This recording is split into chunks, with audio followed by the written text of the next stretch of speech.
Hey everybody, and welcome back to a very special episode of 7-Minute AE Tutorials. Make no mistake about it, this will not be a 7-minute tutorial. We're going way over that. Now for the holidays, I wanted to give you, my subscribers, a gift. I'm going to show you how to make this super cool HUD interface from scratch. Now, this may not be something you readily need for your projects or at your job, but the amount of tips, tricks, and shortcuts I'm going to show you is really what this tutorial is all about. Sure, you can make something really cool, but you'll learn a ton of things that you can use literally every day for your clients, your job, or just your own creative projects. It's all about streamlining your workflow, and that's what you'll be able to do after this tutorial. Before we hop in, please comment, like, share, subscribe, and click the bell. Honestly, I really need my sub numbers to be much higher, and with your help, we can get there. Please consider supporting this channel either by becoming a member for just $5 a month, donating to my Patreon, signing up for my Udemy course, The Power of Shape Layers, buying something from our online store, or downloading assets from my affiliates, Envato Elements and AE Juice. Your support is vital for this channel to continue, and I really couldn't do it without you. So if you get something out of my tutorials, I'd really appreciate the support. The project file is in the description along with the links to everything I just mentioned. You'll need a vector file, some animation presets, and a font to follow along with me. So go ahead and grab that from the project file now. To say there's a lot to get through would be the understatement of the year, literally. At any rate, let's dive right in.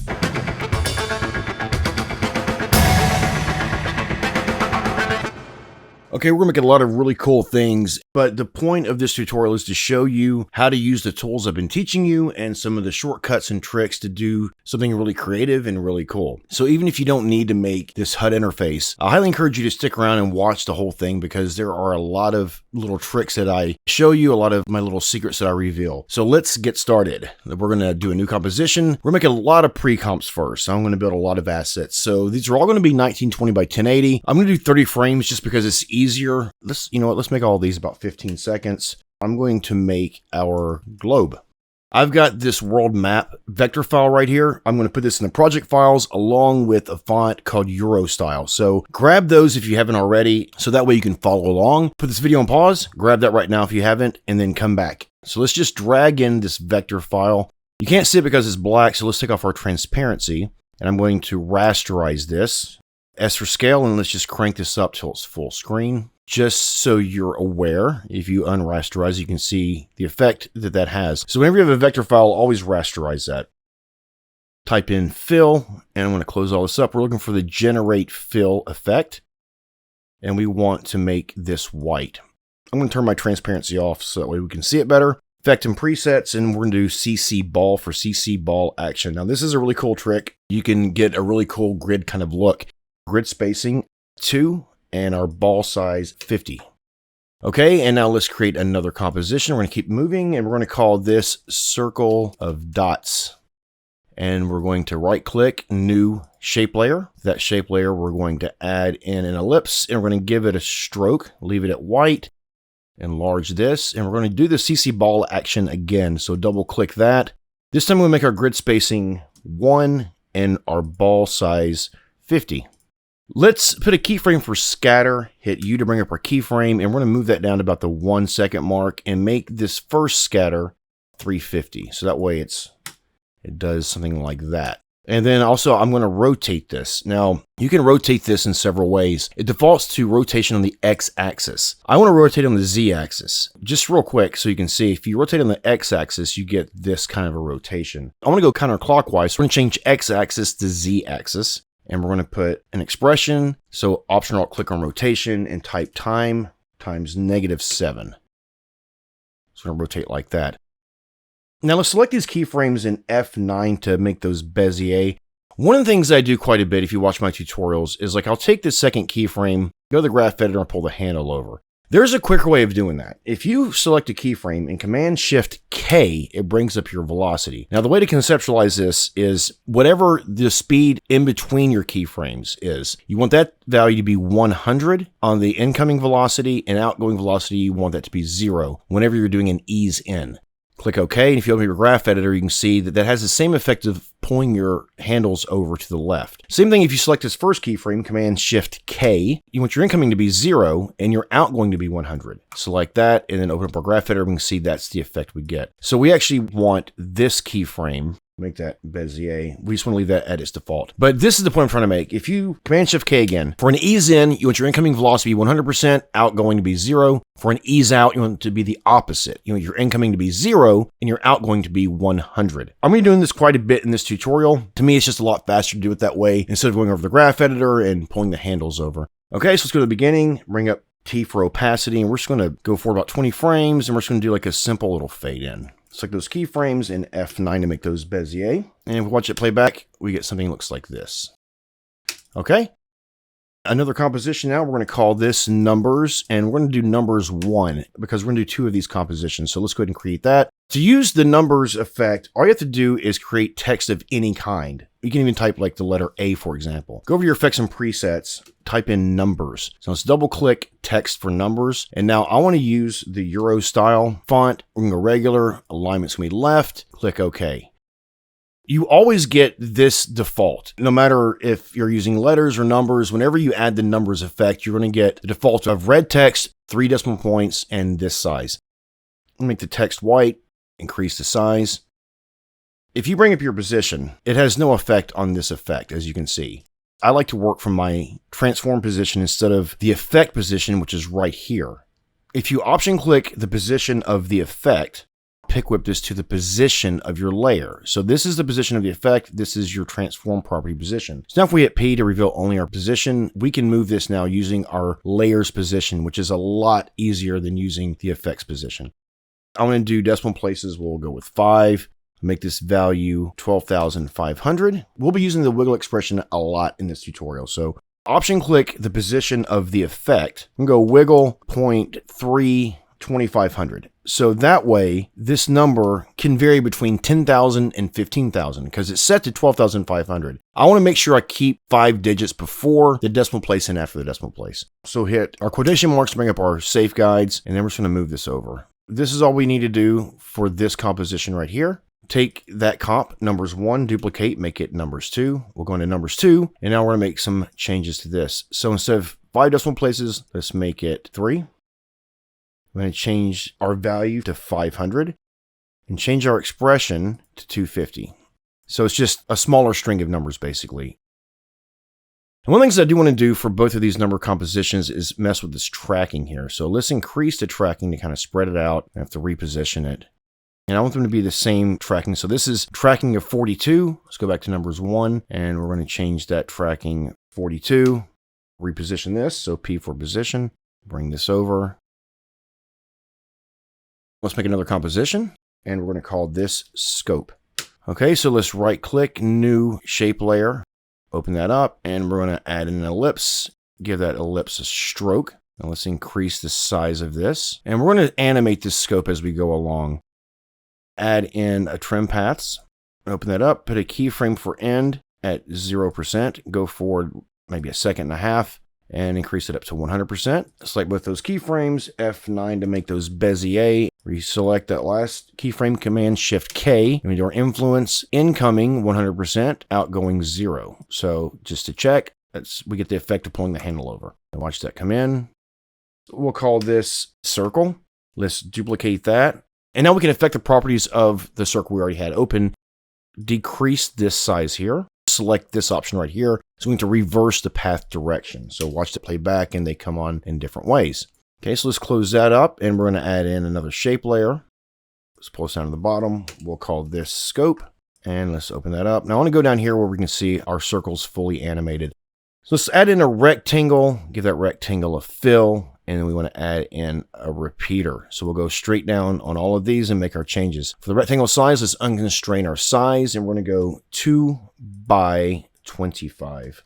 Make our fill white, and open up our repeater settings. We're going to make our position 0, 0. This is under the repeater transform properties. Option or Alt click onto rotation and type 360 divided by, take your expression pick whip right here, not your layers pick whip, but your expression pick whip. Go up to copies. So now what that's going to do, if we move the position of our rectangle path up, it's going to keep that in a circle. So see now, the reason why I wanted to pick whip up to copies is I want to change this to 6 and it stays in that circle. So that's a cool trick I use all the time. Whenever I need a circle of shapes or anything like that, we'll go to maybe the 2-second mark, keyframe for position and size, Go back to the beginning, and we want to make our position 0. That will bring it to the center, as you can see right here. Then make our size, make both these values 0. Select all those, F9 to make those Bezier, select the second group, and again, Command or Control Shift K. Incoming velocity 100%, outgoing 0. Check it one more time. That's like pulling the handles over to the left. Now, it looks like it didn't get both of my keyframes, so you may have to do these one at a time. Let me select this bottom keyframe here, and that's the one that it worked on. So this top one, it did not work. So Command-Shift-K, and yes, we want to go incoming 100%, outgoing 0. So now we have this. Okay, in the same way we did our ellipses, we can duplicate scope and now work from the one we already had open. Since we made a duplicate, everything we just did is going to remain, so we can work from this new copy of it. So I do want to make some changes. Make sure you're on this second set of keyframes, and now we want to make our copies. We'll make that 4. Make the size a little bit longer, so that way it comes right to the inner circle. And so if you watch that playback, what we have now is this.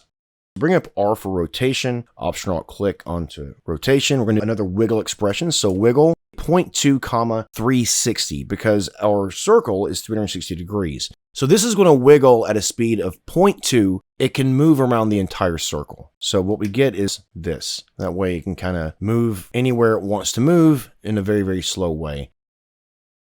Right click on rotation, copy expression only. Go to this other scope, R for rotation, and paste. Both of these have that expression on it where they can move around like that. And for this larger scope, this is the one on the bottom here. I'm going to call this large scope. I'm going to actually, not sure if I'm crazy about the size of that. So you to bring up your keyframes, I'm just going to adjust the size of this and then also the position. So I think I want to kind of stay more inside of this circle, something kind of like that. Let's watch it play back, and that's what we want to get. Cool. So I'm going to rename this inner circle. And then let's select contents and let's add in a fill. Now make sure that you move your fill underneath your stroke right here. And I'm going to kind of just tweak the color of this red, make it a little bit darker. And for the opacity of the fill, I'm going to bring it down to maybe 35%.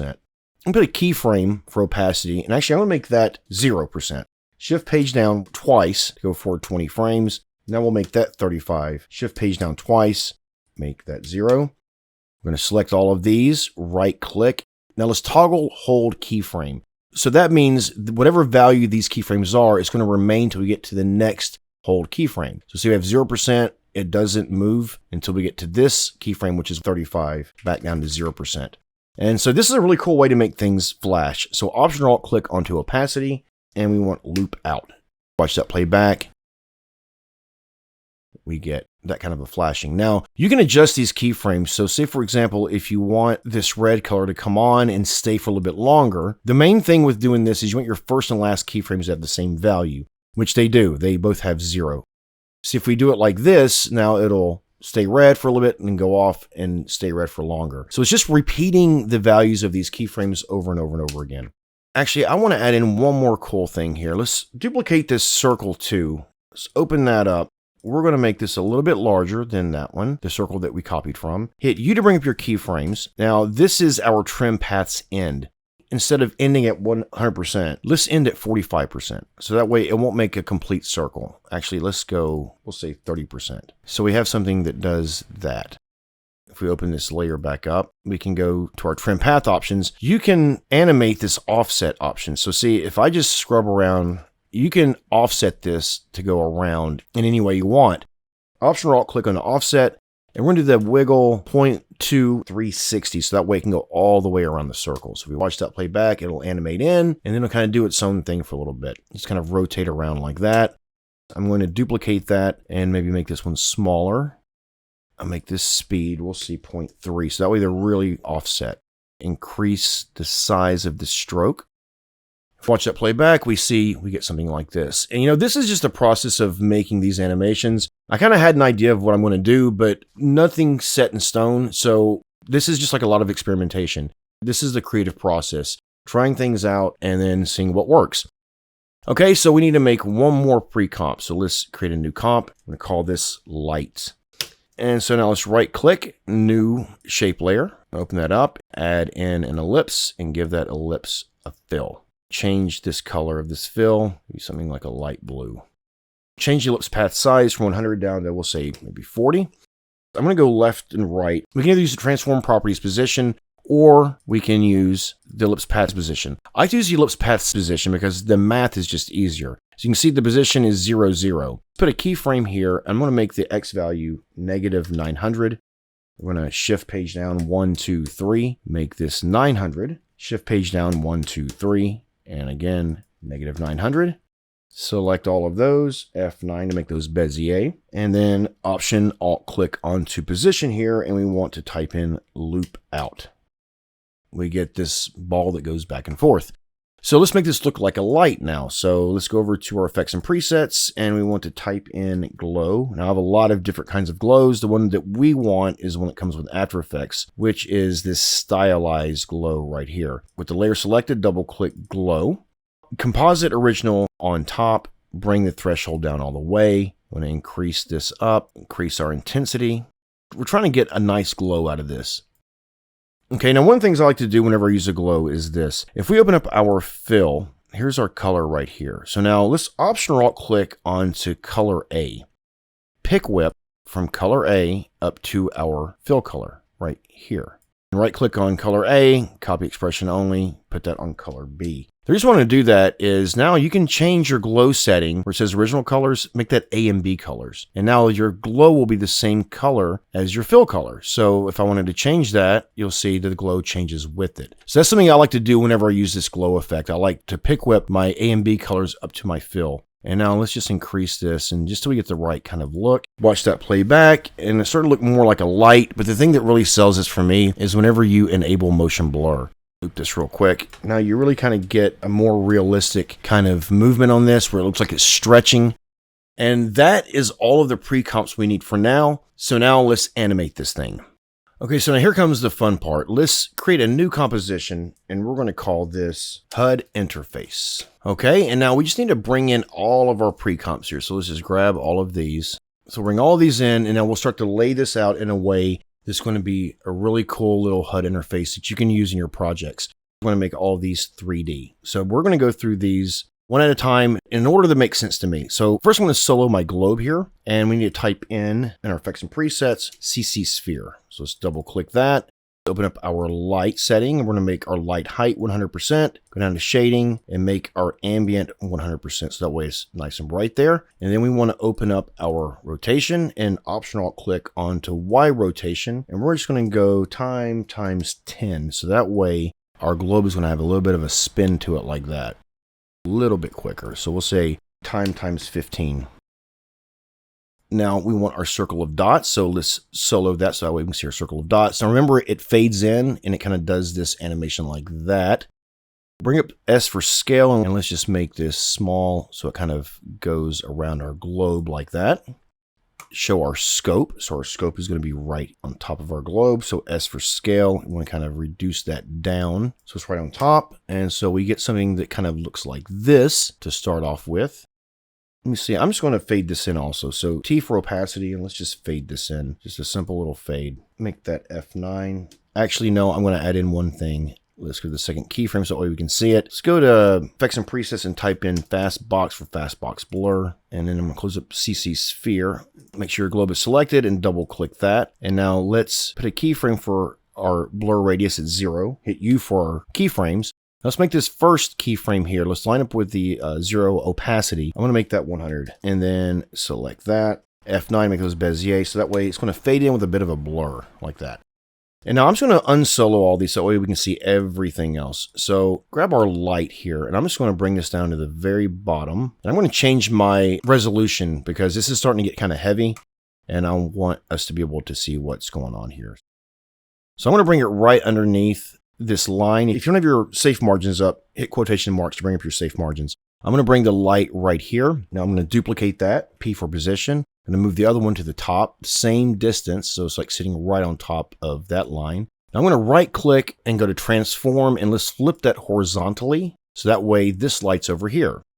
Go to effects and presets, type in fill. We want generate fill, double click that. I'm just going to change this red so it's a little bit lighter. And now let's play around with these number pre-comps. So P Shift S for position and scale. I'm going to bring these up here. I'm going to reduce the scale. Grab numbers 2 and just pull that underneath. Move that over like that.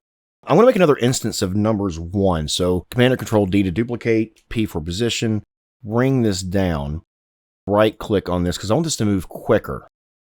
Time stretch. And I'm going to make this 50. Now, if you watch my layer, you'll see that it cuts in half. So I want it to extend beyond this point. I'll solo these so that way we can see it better. To see the one on the bottom. It's kind of hard to tell, but it's moving faster. It's basically moving twice as fast. So to keep that going, right click on that layer, time, freeze on last frame, Option or Alt click on the time remap and go loop out. I'm going to solo this one now. And if we watch this play back, we'll see that once it gets to the end, it's going to keep going. So normally it should stop there, but since we have loop out and we've extended it, it will keep going. Select all these and just close this up. I'm going to call this numbers bottom so that way we can kind of see what we're doing here. And I'm going to start color coding this stuff too. So numbers 1 and 2, I'll make yellow. For the scope and globe and circle of dots, maybe I'll make that orange. And for the lights, we'll make that pink. So this numbers bottom, bring up position and scale. So P, Shift, S. I'm going to make this smaller. Right click, new shape layer. And I'm going to select my position here, Command or Control C, go to the shape layer, Command or Control V. That way it'll put it right on top of our numbers there. And let's open that up and I'm going to add in a rectangle and I'm going to give that rectangle a stroke. So now let's just adjust the size settings. So we want to kind of go around our numbers, crank up your roundness. That way it goes around like that. Maybe go a little bit wider. And I'm going to grab just both of these and pull this over using our position. Add in trim paths. Put a keyframe for end at 0%. Shift page down 2 times, go 420 frames, make that 100%. And I'm just going to solo these right here so that way it's not so distracting. And then we'll see if we play it back, it's going to animate on like that. Make this a little bit longer. Let's go to this first keyframe and put a keyframe for offset at 0 degrees. Go to the second keyframe and we want to make this 180. Select all those keyframes, F9 to make those Bezier. Just line these up. Select those, Command Shift K, and we want our velocity to be 100%, incoming, and then outgoing 0. Check our graph editor, and again, it looks like it didn't grab that first keyframe, I believe. Let me see. Nope, it grabbed that one. It was this one that we need to bring the handle over, so Command Shift K, and incoming 100%, outgoing 0. So if we watch this play back, it just kind of has a more of an interesting kind of animation. Okay, and that's a little bit too fast, so I'm going to pull this down. Something like that. I think that looks cool. Hit T for opacity, and we're going to fade in these numbers. So just a 20 frame fade in, make this one 0. Select all those, F9 to make those Bezier. Now I'm just going to copy these keyframes. I'm going to go to my other numbers layers and Command or Control V to paste. Hit U to bring up your keyframes. You can see that that worked. So it's looking kind of cool so far. I do want to make a few adjustments. This light is going over our numbers here. So I'm going to select both of those, P for position, and kind of raise it up a little bit. Let me move it over. Pick whip my position of the shape layer to the position of my number. So I only have to deal with one of these. And let's select both of those and let's give these the same color too. We'll make both of those red. Command or Control Y to create a solid. Okay. Bring it down to the bottom. Rename this background. Go to our effects and presets and let's look for a gradient ramp. That layer is selected, double click gradient ramp. Change from linear to radial. We want our white color. We're going to go with a dark blue. So almost black. Start of ramp. Grab the eyedropper and click the end color. So that way we're in the same family. Increases slightly to get a little bit of a better ramp.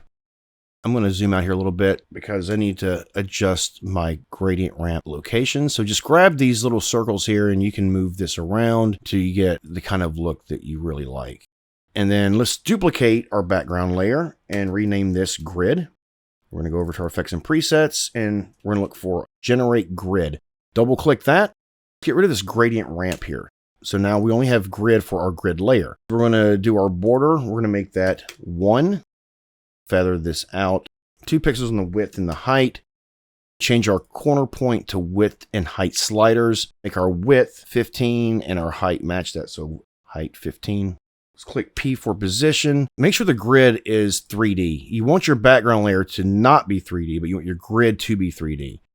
I'm going to go ahead and move this back 200 pixels. Shift S to bring up scale and just fill out the rest of your background.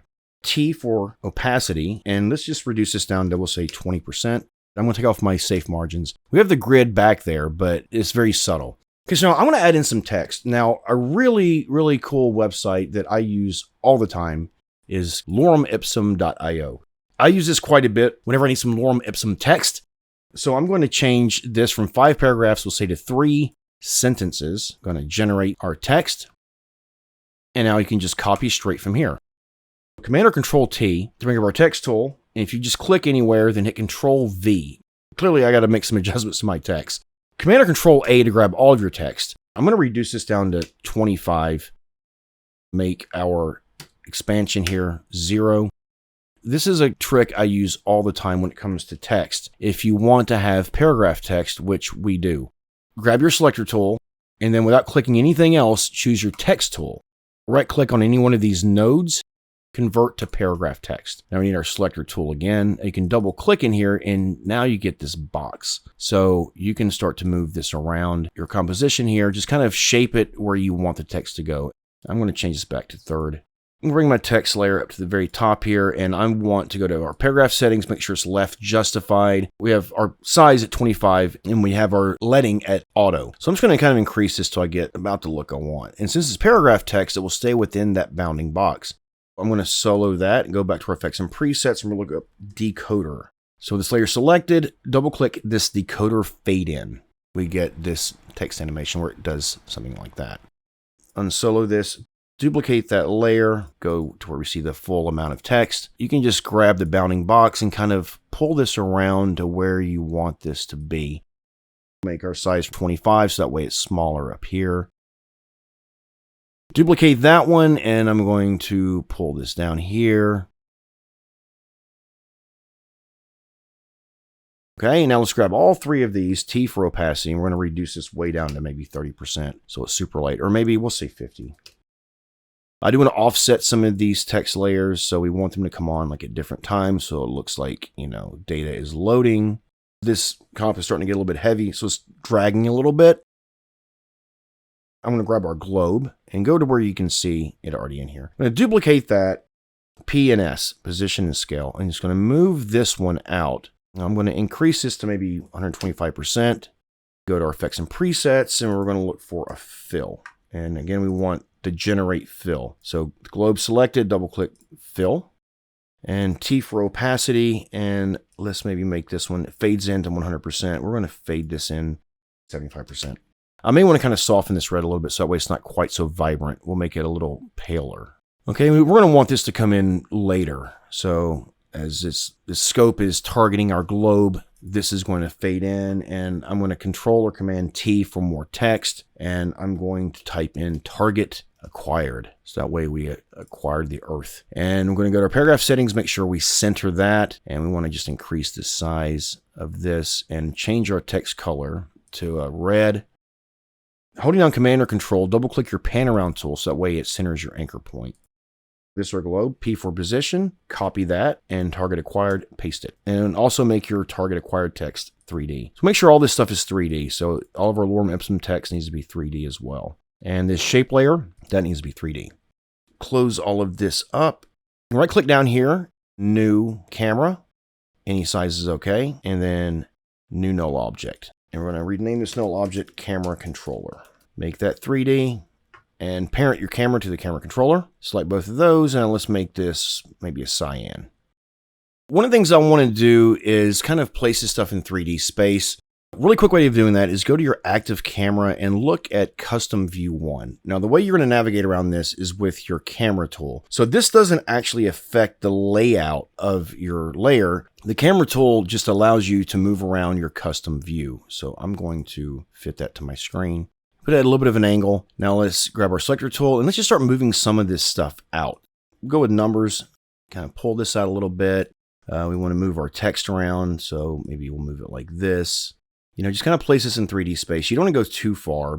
I would say under negative 200 pixels on the Z axis, so maybe negative 50. We just want this kind of placed in a way that's going to give us some depth to our scene. For our scope, we want to pull that out a little bit. So P for position, we'll go negative maybe 150. Actually, no, we'll go negative 50 for that because I want to do something with that. For our lights, Bring up our position on our lights, and I'm going to go negative 200 on both of these, so that way they're kind of in front of everything. So you can see how it's kind of starting to make our scene more 3D. And that's why I wanted to move our grid back, because I knew I wanted our grid to be way behind everything else. I'm going to take this scope, I'm going to duplicate that, bring up position and scale. And I want to move this one out maybe like 150 pixels. I want to reduce it. So we're at 60, we'll make this 30. So that way it's kind of like a scope within a scope.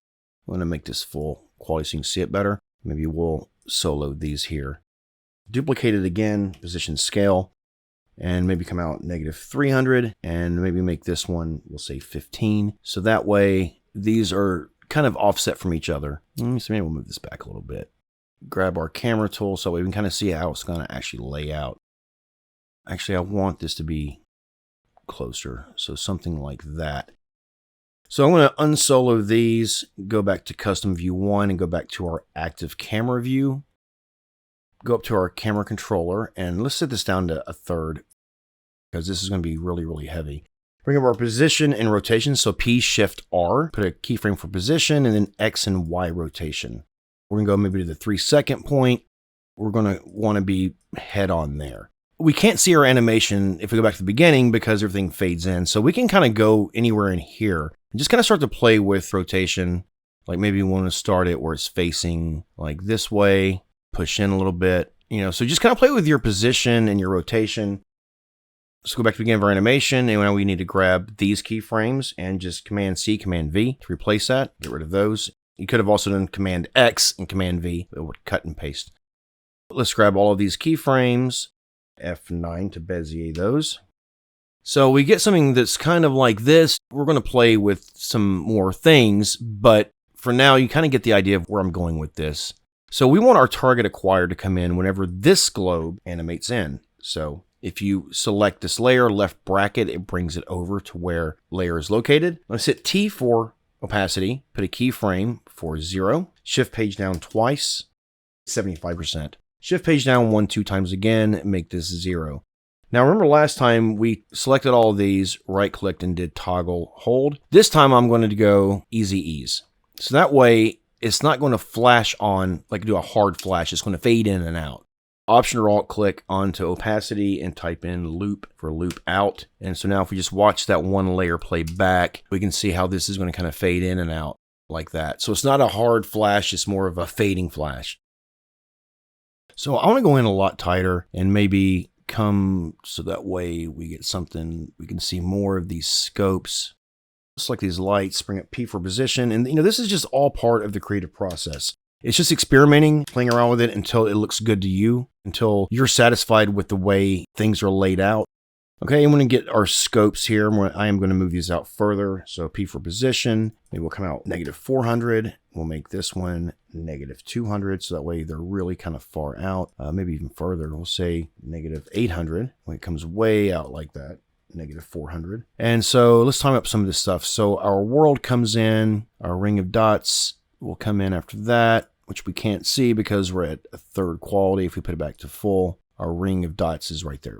Here are our scopes. So about, I'd say maybe the 2-second mark. Put your playhead there in left bracket to bring those over. And now let's just offset these. So this is the bottom scope here, this layer right here. You can see that it's going to animate in. Let's move this second one over. Actually, let's make this precise. If you go to the beginning of that layer, shift page down 2 times, left bracket to bring that scope over, shift page down 2 more times, select this layer, left bracket. So what we end up getting is this scope animates in, then that scope, and then the final scope. So again, just kind of experiment with this to get the look that you're going for. Just to be a little bit more offset. So beginning this layer, shift page down 1, 2, 3 times. Left bracket on that layer, shift page down 1, 2, 3 times. Select this layer, left bracket. Turn that back on. Let's close all this up. I'm going to go up to my numbers layers 1 and 2. We'll hit T for opacity. Let's actually make these not 100%. We'll fade these into 50%. Grab this numbers layer right here. I'm going to go fast box blur, double click to add that. Maybe increase it by like 5 pixels so that way it's kind of out of focus.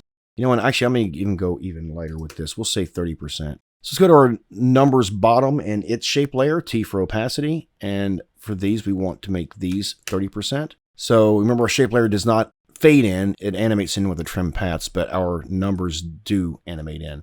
And then let's just offset this. So, you want everything to kind of come in a different way. Now for our lights, let's go to the beginning of this layer. T for opacity. We also want to fade this in. So opacity, shift page down twice, keyframes at 100%. Go back to the beginning and we'll make the opening value 0. Select those and F9 to Bezier that. I'll put this back at a third quality because this is really bogging down my system and it's going really, really slow. Play around with our camera controller U to bring up our keyframes, and maybe we don't want to be quite so extreme on the Y. Instead of 45, let's maybe make that 20. Just kind of see what works. So I'm just going to kind of play around with this for a second to kind of get a look that I think is going to work. So again, there are no hard and fast rules. Just kind of do this in a way that you think looks good. Whenever this settles, I don't want it to just sit here. I want it to kind of still have some movement to it. So Option or Alt click onto position, and we're going to do another wiggle expressions. We'll say wiggle 0.3, 15. Option or Alt click onto X rotation. We'll go wiggle 0.3, and we'll only move that 3 degrees in the X rotation. And Option or Alt click on Y rotation, wiggle 0.3, we'll say 5. Okay, and I want to push in a lot closer. Okay, so now let's add some overall effects to this. So let me pull this up a little bit. Fit this into our comp view. Right click anywhere down here, go to new adjustment layer. And we already have fastbox blur pulled up, so let's just double click that. Change the name of this layer to blur, and we'll increase that to, we'll say 7 pixels. Now select your ellipse tool here, double click that, and that will make an ellipse on this layer. Subtract our mask and kind of play with these handles a little bit. F for feather. And let's increase our feather to say maybe 250 pixels. So that way there's like this gradation of the blur. Duplicate our blur layer. I'm going to call this CC for color correction. We're going to get rid of our fast box blur. Also, we need to get rid of our mask. And I'm going to add in a curves. Bring up our green channel. And we just want to kind of, give us like a bit of a green tint.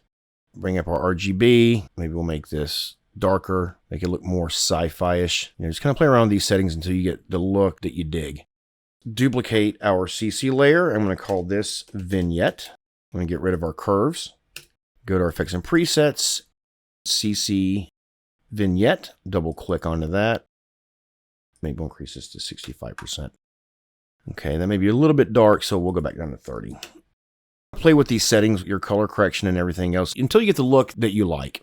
I may go to my camera controller again and don't want to go quite so far on the Y rotation. We'll say maybe -5, something that looks kind of like that. I have some HUD elements that I've created. I'm going to put these in the project file, but I just want to include these so you can kind of see some of the other things that you can do with these HUD elements. I'm going to make sure I have nothing selected over here. Double click that.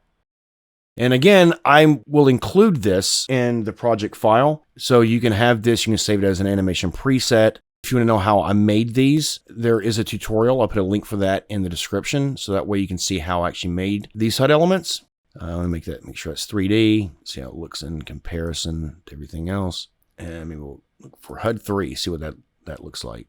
And we'll make that 3D, copy the position and scale of this first one and add it to that. And then we're just going to move this HUD element over. You can save these, they're just shape layers. So you can kind of reverse engineer them, or like I said, you can actually go and check out the tutorial for that. I'm actually going to give this a black and white. Make sure you put these HUD elements underneath all of your color correction layers. Take this vignette, we're going to duplicate that and get rid of the vignette. And now I'm going to go to lens flare and let's add in a lens flare. So now I'm just going to move this up and off camera, move it maybe over here. Select the option for 105 prime. And actually I want to move this underneath all of my other effects. Call this lens flare. The flare brightness, we can set it 90. And then Option Alt click on this flare brightness, and now we can wiggle this. So we'll say wiggle 0.3, 15. The brightness will go between 105 and 75 because it's 15% that we're adding to it. Okay, and we want to make sure that we actually animate in these HUD elements. So we'll just do a simple opacity for now. So just a simple fade in. Grab this opacity animation, copy that, go to our lens flare and paste it so that way this fades in also. So we want to basically come from complete darkness into this animation. This is a very long tutorial, but it's something I think is cool. I wanted to show you how to do some of these animations. I wanted you to see what my process is. Just know that a lot goes into these animations. A lot of it is experimentation. That's how you get really good at this kind of stuff. Try some things out, see what works, see what doesn't work, and just see what you can come up with.